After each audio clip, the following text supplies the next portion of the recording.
Hello students, आज हम discuss कर रहे हैं अगर होल्डिंग ने सब्सिडरी कंपनी को लोन दिया और वो इंटरेस्ट फ्री लोन है या कंसेशनल रेट ऑफ इंटरेस्ट पे दिया गया तो क्या अकाउंटिंग ट्रीटमेंट होगा। लास्ट शॉर्ट में हमने इसका कॉन्सेप्ट डिस्कस किया था। आज हम इसका अकाउंटिंग ट्रीटमेंट प्रैक्टिकल एग्जांपल के थ्रू समझेंगे। मान लीजिए एक होल्डिंग कंपनी ने सब्सिडरी कंपनी को 25 लाख का लोन दिया है और वो इंटरेस्ट फ्री है, कोई भी इंटरेस्ट नहीं है, जबकि मार्केट में रेट ऑफ इंटरेस्ट 12% चल रही है और टेन्योर जो है लोन का 3 साल का है। सबसे पहले हमें इस क्वेश्चन के अंदर फेयर वैल्यू निकालनी पड़ेगी। जो लोन है उसकी फेयर वैल्यू निकालेंगे और लोन को उसी वैल्यू पर रिकॉर्ड करेंगे। तो होल्डिंग कंपनी फेयर वैल्यू कैसे निकालेगी? जो भी कॉन्ट्रेक्चुअल कैश फ्लो उसको पीवी फैक्टर से मल्टीप्लाई करके, पहले साल में इंटरेस्ट जीरो है, दूसरे साल में इंटरेस्ट जीरो है, तीसरे साल में इंटरेस्ट जीरो है क्योंकि इंटरेस्ट है ही नहीं। बस तीसरे साल में 25 लाख का जो पेमेंट है वो होल्डिंग रिसीव कर लेगी सब्सिडरी कंपनी से, तो ये कैश फ्लो हो जाएगा।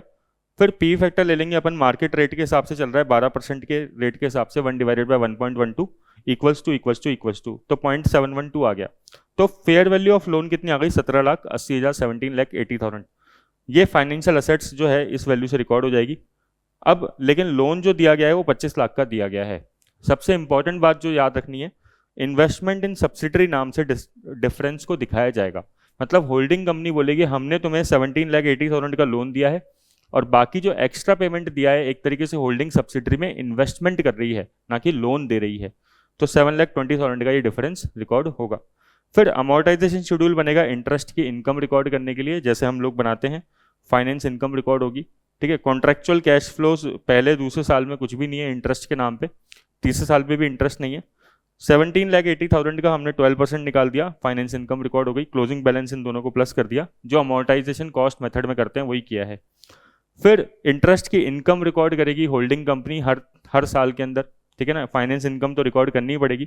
तो financial assets account debit to finance income, ये 2,13,600 से ये इनकम रिकॉर्ड हो जाएगी यहाँ पे, ठीक है। सब्सिडरी कंपनी जो है टोटल वैल्यू जो है 25 लाख उसको मिले हैं, लेकिन वो 25 लाख का पूरा लोन नहीं है।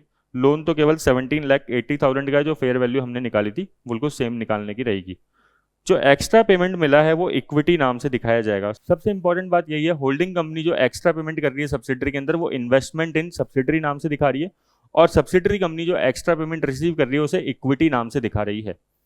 फिर subsidiary company finance cost book करेगी क्योंकि लाइबिलिटी पे इंटरेस्ट पे करना पड़ेगा एक तरीके से। तो finance cost account debit to finance liability, amount same to same आ जाएगा जो हमने निकाला था। कंसोलिडेटेड फाइनेंशियल स्टेटमेंट में financial assets financial liability cancel हो जाएगी होल्डिंग कंपनी की बुक्स में बिल्कुल सेम अमाउंट से। फिर इन्वेस्टमेंट और इक्विटी का बैलेंस दोनों की दोनों होल्डिंग सब्सिडरी की बुक्स में कैंसिल हो जाएगा 7,20,000 से, और फाइनेंस इनकम और फाइनेंस कॉस्ट भी कैंसिल हो जाएगी 2,13,600 से। इस तरीके से अकाउंटिंग होगी।